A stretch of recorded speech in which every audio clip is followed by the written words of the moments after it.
રાહુલ સોનિયા વિરુદ્ધ ઈડીએ ચાર્જશીટ રજૂ કરતા કેશોદમાં ભાજપે પૂતળા દહન કર્યું.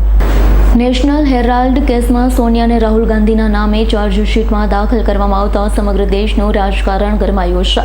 કેશોદ યુવા ભાજપ અને શહેર ભાજપ દ્વારા આજે કોંગ્રેસ સામે વિરોધ પ્રદર્શન કરવા પૂતળા દહન કાર્યક્રમનું આયોજન કરવામાં આવ્યું. કેશોદના ચાર ચોક ખાતે જૂનાગઢ જિલ્લા ભાજપ પ્રમુખ ચંદુભાઈ મકવાણા, ધારાસભ્ય દેવાભાઈ માલમ સહિત ભાજપના પદાધિકારી અને કાર્યકરોની ઉપસ્થિતિમાં પૂતળા દહન કાર્યક્રમ યોજાયો. કોંગ્રેસ સામેના વિરોધ પ્રદર્શનમાં મોટી સંખ્યામાં ભાજપના શહેર તાલુકાના હોદ્દેદાર કાર્યકરો ઉપસ્થિત રહ્યા. કોંગ્રેસ વિરોધના નારાઓ લગાવી વિવિધ પ્લેકાર્ડ સાથે વિરોધ કરી સૂત્રોચ્ચાર કરી પૂતળા દહન કર્યું છે. જ્યારે સમગ્ર કેસમાં માત્ર ચાર્જશીટ દાખલ થઈ છે. રાહુલ સોનિયા ગાંધી સામે એક્શન લઈ ભડકી કોંગ્રેસ દેશભરમાં ઈડી ઓફિસ બહાર કરશે પ્રદર્શન. ઈડીએ નેશનલ હેરાલ્ડ મની લોન્ડરિંગ કેસમાં કોંગ્રેસના નેતાઓ સોનિયા ગાંધી, રાહુલ ગાંધી અને અન્ય સામે ચાર્જશીટ દાખલ કરી છે.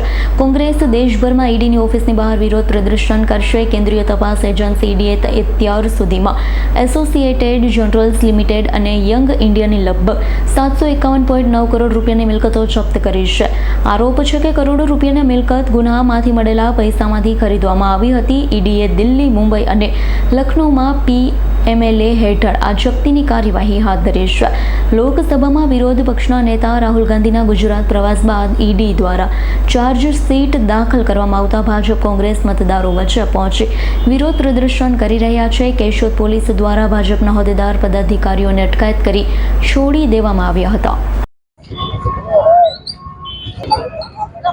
નમસ્તે. આપણે સૌ જાણીએ છીએ કે ગત 15 તારીખે ઈડી દ્વારા કોંગ્રેસના વિરોધ પક્ષના નેતા રાહુલ ગાંધી અને સોનિયા ગાંધી વિરુદ્ધ પ્રવર્તન નિર્દેશાલયે જે રીતે ચાર્જશીટ દાખલ કરી છે, એવા હેરાલ્ડ કેસની અંદર, નેશનલ હેરાલ્ડ કેસની અંદર લગભગ 900 કરોડનું કૌભાંડ આ કોંગ્રેસના સત્તાધીશોએ આચરેલ છે.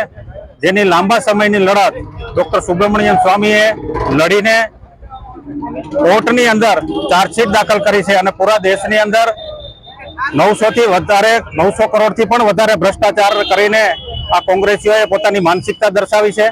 એના વિરોધમાં પૂરા ભારતની અંદર યુવા મોરચો અને પાર્ટી સાથે રહી અને આ ભ્રષ્ટાચારી કોંગ્રેસને ખુલ્લા પાડવા માટે આજે કેશોદ મુકામે જિલ્લા ભાજપના અધ્યક્ષ શ્રી ચંદુભાઈ મકવાણા, ધારાસભ્ય શ્રી દેવાભાઈ અને મોટી સંખ્યામાં ભારતીય જનતા પાર્ટીના કાર્યકરોને સાથે રહી અને એમના પુતળાનું દહન કરીને આજનો આ કાર્યક્રમ કરેલ છે. રાવલિયા મધુનો રિપોર્ટ, S9 ન્યૂઝ, જૂનાગઢ. અમારી તમામ માહિતીથી અપડેટ રહેવા માટે જોડાયેલા રહો S9 ન્યૂઝ સાથે.